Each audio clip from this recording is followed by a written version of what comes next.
Hello. Hello po. Good morning. Good morning po, Papa Jack. Ang hina ng voice, ma'am. Hi. Hindi kita marinig. Good evening po, Papa Jack. Ayan. Wait lang po. Ayan. Speak louder po, ha. Hello? Ito po, rinig niyo na po, Yan, Papa Jack. that's so good. What do I call you? May po, May. Hi, May. Magandang gabi sa'yo.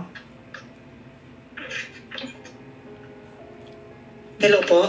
Ayan, sabi ko magandang gabi. Asa ka ba ngayon?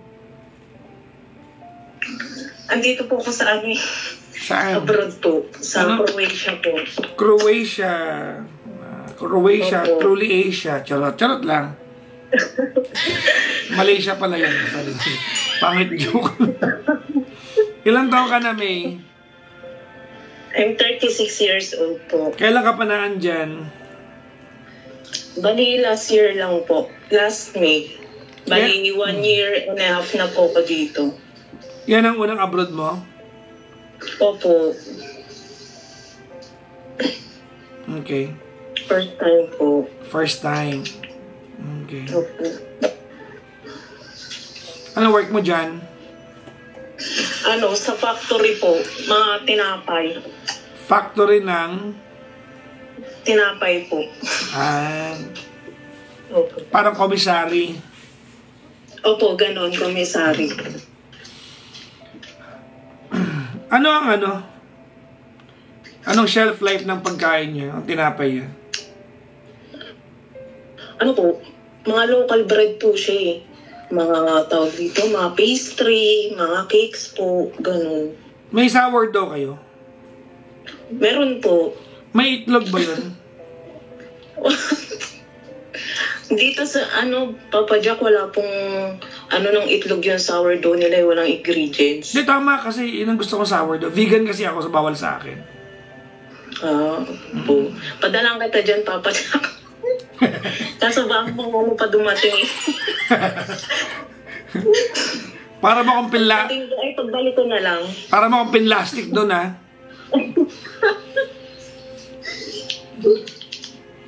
Anyways, ikaw ay nasa Croatia. May asawa ka na, May? Opo, meron po. May 2 anak po ko. Ilang taon na yung panganay mo? 17 years old po, tas yung bunso ko 10 years old po. 18 ka nagbuntis, 19 ka ng anak. Opo. Ha?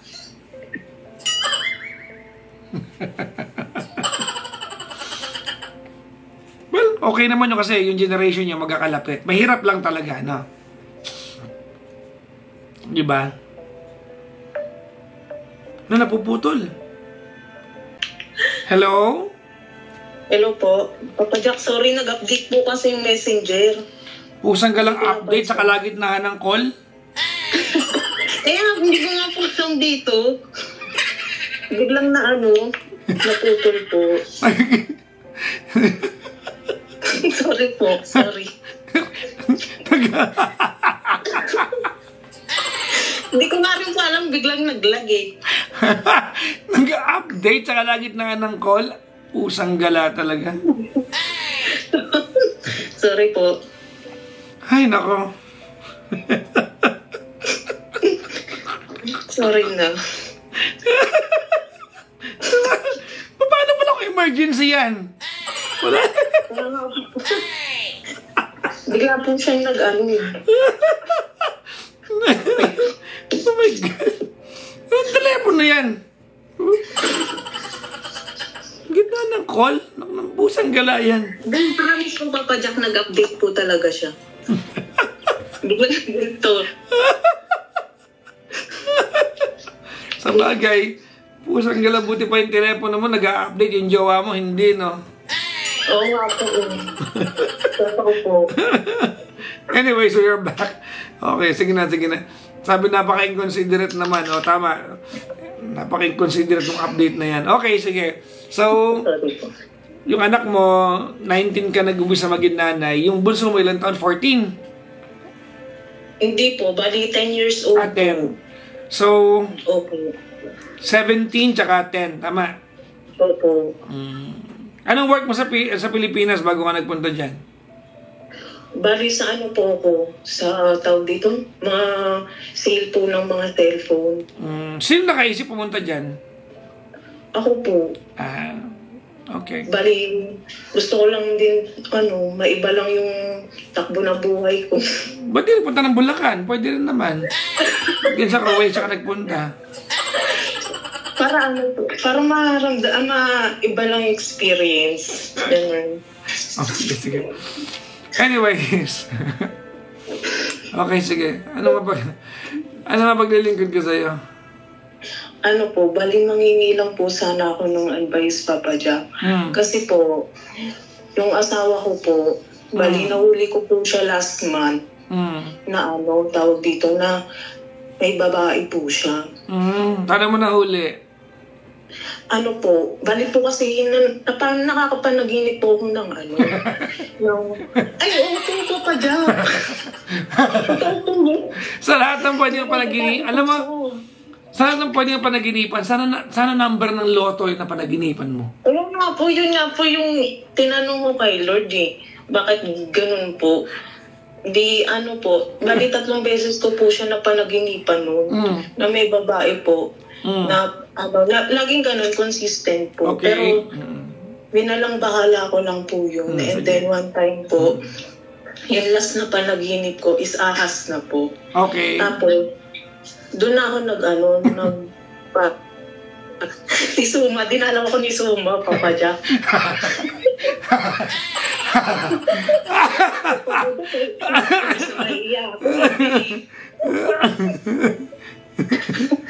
Ayun po. Yung ahas po na yun, pinatay ko daw, tapos biglang tinuklaw. Tapos ayun, nag-ano pa po ng ilang araw yun, hinayaan ko lang po. And then one time po, kasi bago po ako malis ng Papa Jack, yung cellphone niya po, may tinago po akong mga apps doon na ano ba? Hindi naman to Papa Jack. Hindi na po seryoso.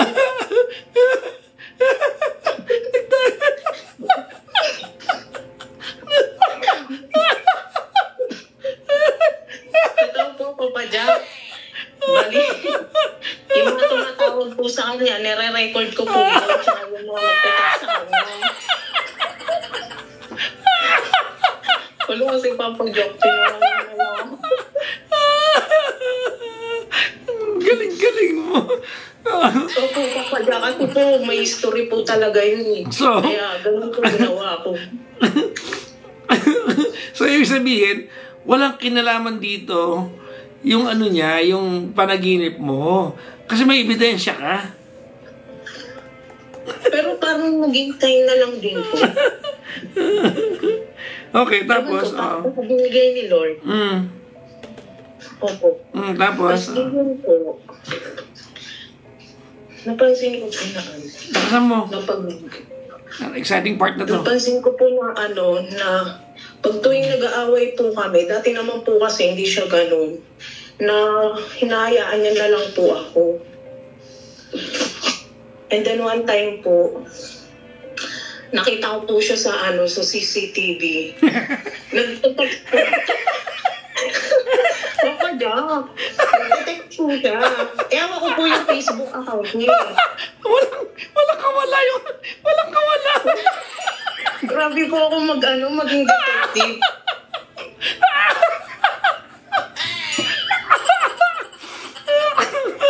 Walang kawala. Walang kawala. Walang kawala. Oh my God. Papa Jack, di mo ko matitay kasi grabe yung story ko dyan sa asawa ko. Walang kawala. Hindi makakapag-deny. Kawawa naman si tanga. Okay, tapos patayin mo yung live. Nanood ka yung live. Mag-focus ka sa akin. Okay po. I-upload ko naman. Huwag kang mag-alala. Ma-upload ko naman. Patayin mo yan. Naiirot ako. Sige po. Wait lang, Papa Jack.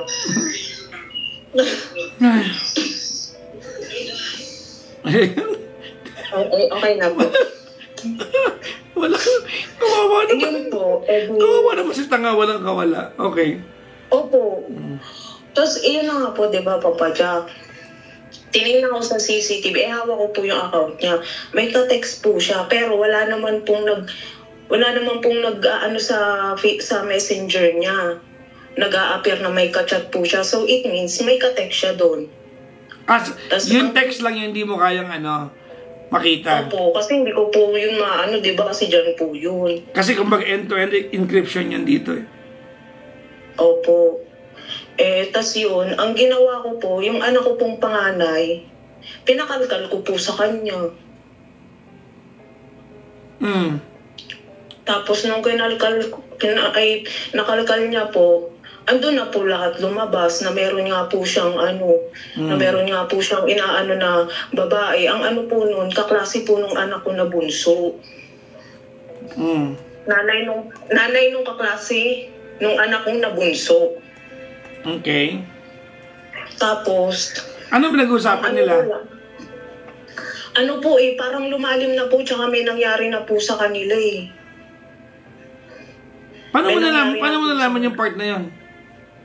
Kasi po, tawag dito, may mga malalaswan na po na sinasabi doon eh.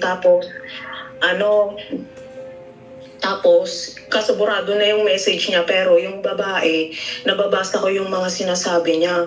Nung nalaman ko paano mo nababasa sinasabi ng babae? Tawag dito sa text, na parang malalaswa na po eh. Hindi, paano mo nabasa? Nababasa mo rin yan? Opo, nabasa ko po. Doon sa install mo na app? Opo. Opo. Oh my God! Opo, Papa Jack. Nabasa ko po yun. Oh my God! Sorry. Puro kalaswaan po. Okay. Sige, tuloy. Ngayon, kinonfront mo siya. Kinonfront ko po, natuliro po siya.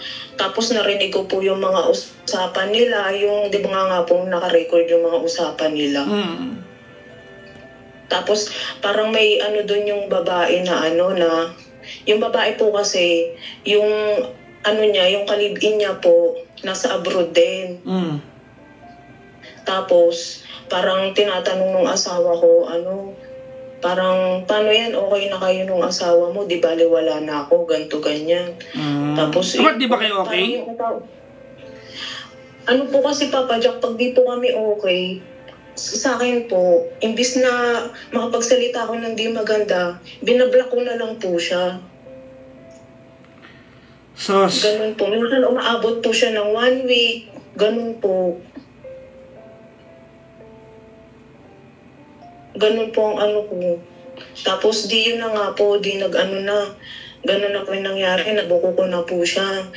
Tapos, nalaman ko na rin na yun nga pong babae, nanay nung kaklase nung anak ko. Tapos, syempre, Papa Jack, hindi mo rin po masisi kung nag-iskandalo po ko sa sobrang galit ko. Kasi wala po akong magawa, andito po ko sa malayo. Paano ka nag-iskandalo? May app ka din? Hindi po. Bali kasi hindi ko maano yung babae. Inano ko siya doon sa asawa niya, yung mga picture niya po, sinabi ko na, balandi ka, kapal ang mukha mo, ganto ganyan. Nag-comment po ako sa mga picture niya. Iyon po. Tapos, dinalaman na po nung asawa ko. Ang ginawa ko po, yun na nga po, nag-skandalo po ako. Tapos nung nagpaano po kami sa pastor. Parang nagpa-counseling po. Yun, nung nagpa-counseling po kami, doon niya po inamin na may nangyari po talaga sa kanila. Kasi hindi po talaga siya umaamin nung time na yun. Okay. Yun po. Paano ka nagpa-counseling? Nandiyan ka? Online? Hindi po, online po. Parang kinausap lang naman po kami ng pastor.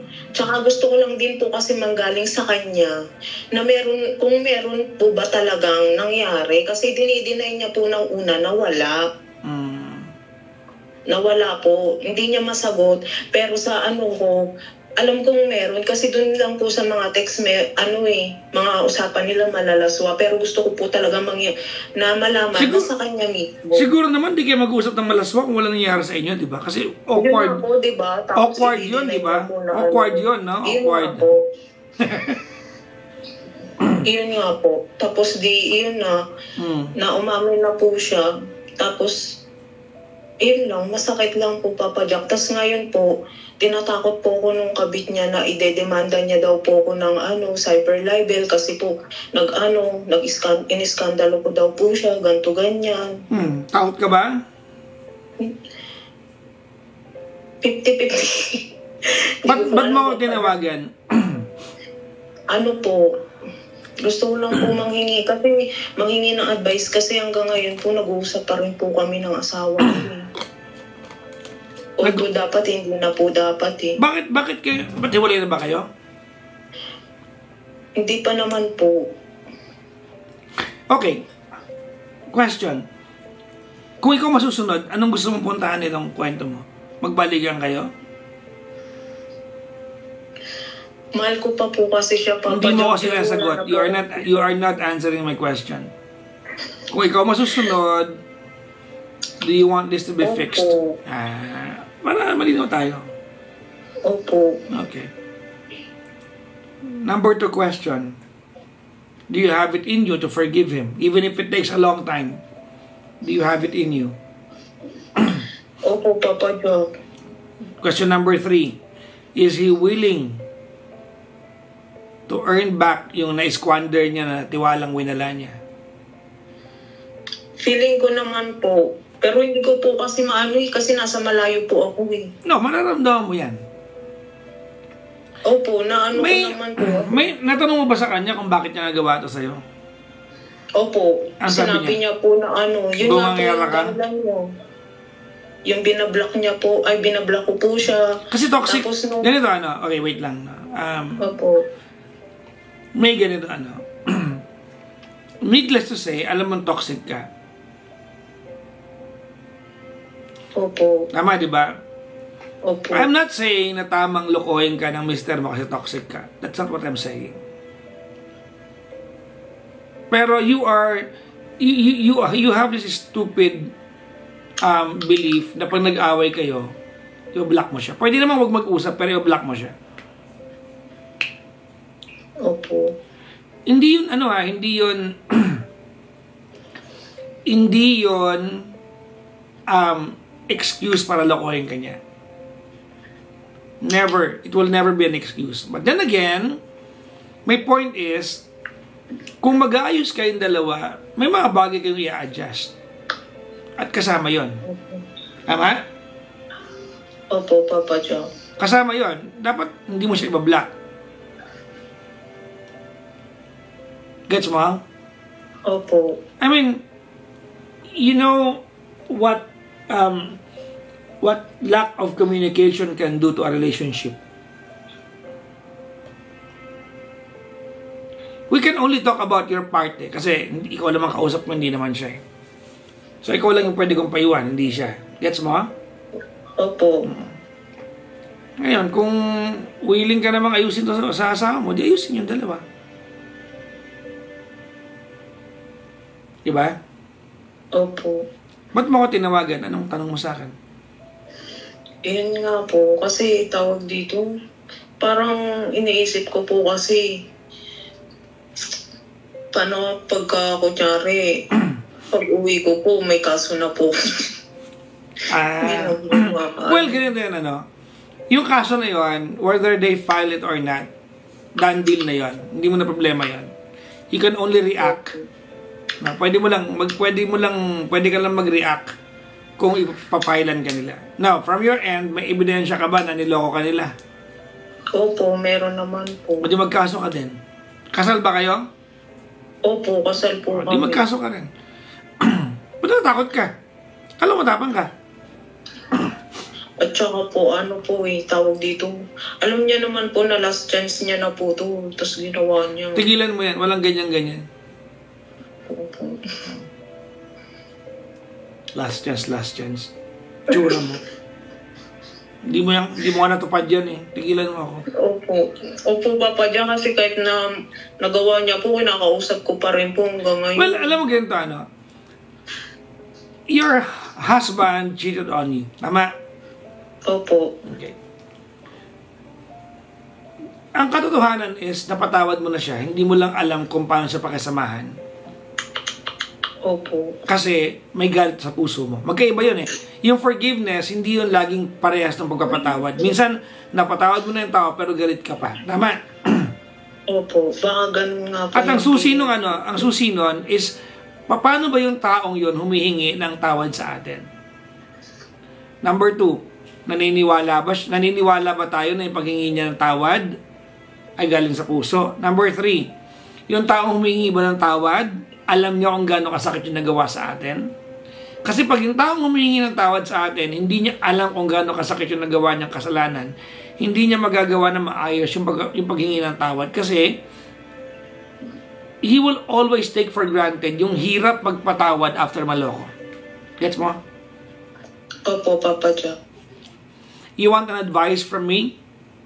Opo. Okay. Medyo mali ako dito sa paningin ng marami pero I'll tell you anyway. Ready? Ready po. Kailan kayo mag-usap mag-asawa? Kanina lang po. Pag nag-usap kayo, tanong mo asawa mo, ask him this question. Opo. Tanongin mo siya, asawa ko, ano ang kailangan kong baguhin sa ugali ko? And when he tells you, don't argue with it, don't fight it, and take it to heart. Okay? Okay. Kasi pag ang relasyon may nanloko, hindi lang naman yung taong humihingi ng tawad na may kailangan i-adjust eh. Even yung nagpapatawad. Otherwise, it will not work. Opo. Ako, saludo ako sa'yo kasi you have the heart to forgive him. That's good. That's good. Opo, Papa Jack. O, yung mga ebidensya mo, ha? Opo, Papa Jack. Kung makasuhan ka, andyan na yan eh. Hindi na naman tama humingi ka ng tawad. Ikaw itong niloko eh. Opo. Ano mensahe mo sa mister mo kung maririnig niya to?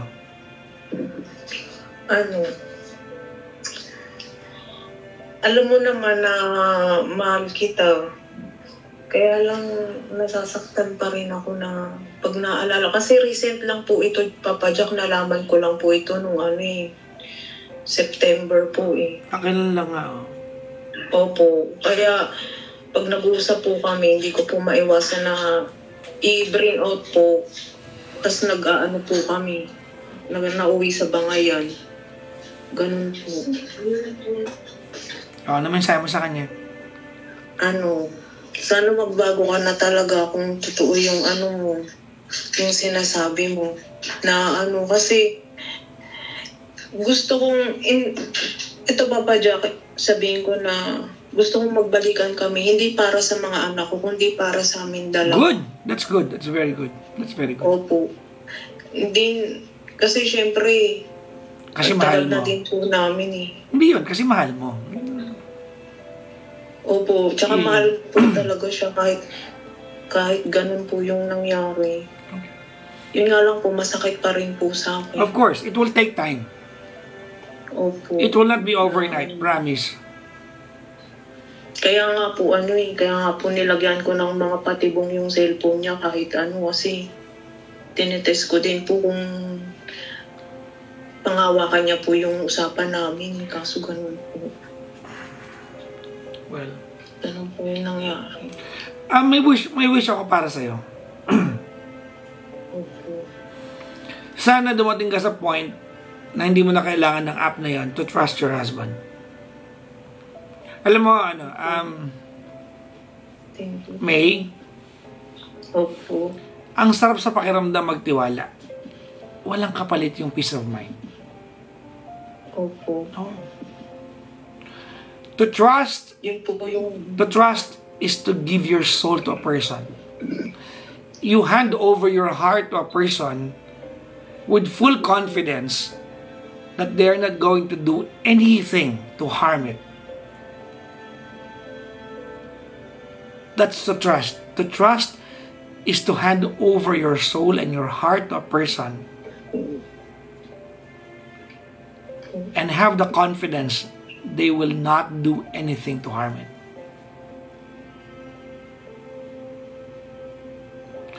I hope it will take a while, but I hope umabot ka sa punto na yun. Okay? Okay po, Papa Jack. Thank you po. Salamat sa pagtawag. Maraming salamat po, Papa Jack. Bye-bye. Thank you po sa chance. Makausap po kayo. Thank Bye-bye you po. po. God bless po. Bye-bye. Thank you po. Bye-bye.